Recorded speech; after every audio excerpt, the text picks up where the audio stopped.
everyone, and welcome back to my channel. If you're new, then a massive welcome to you. My name is Dr. Baptiste. I work as a portfolio GP.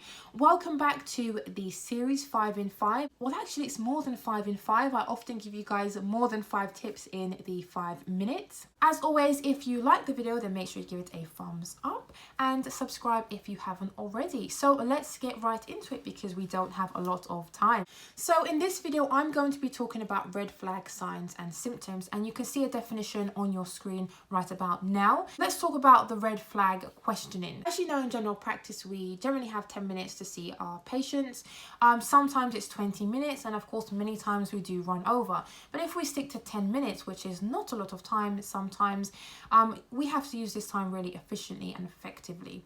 So if a patient comes to me with a presenting complaint and I want to determine if it's serious or not so serious and how to triage that patient, essentially, I will be asking a series of questions which will help me determine if this presenting complaint, if this person's problem or issue is really serious and I need to send them to A&E, or if it's serious but maybe I need to do an urgent referral, or if it's not serious at all and I can manage them in primary care. So there are red flags for each system, and it would be very beneficial for you to learn these off by heart. So for instance, let's take back pain. So there are many causes of back pain, and it's a very general term. You could have a prolapsed disc or sciatica, which is causing symptoms.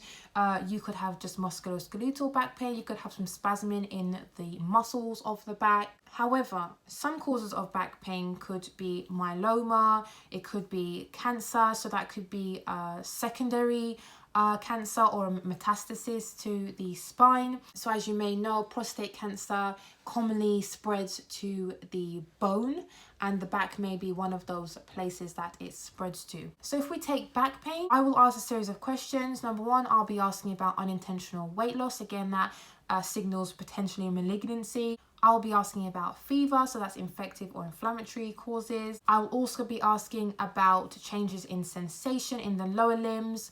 We also have to think about cauda equina, so that would be changes in sensation in both limbs, so bilateral, numbness, unable to walk, changes in sensation in the private areas, unable to pass urine, problems passing urine, or opening their bowels. So there are a few questions that you have to ask to determine, is this something more serious? Is there something more serious going on? Or is it maybe musculoskeletal back pain that I can manage with back exercises and analgesia or pain relief?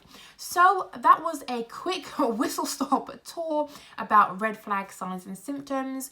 Like I said, they're really important and they help me every single day with every consultation that I have to help me triage the patients, help me determine if this is serious or not so serious. As always, if you enjoyed the video, then make sure you give it a thumbs up, subscribe if you haven't already, and leave me a comment in the comment section below if you find these videos useful. I will see you in my next video.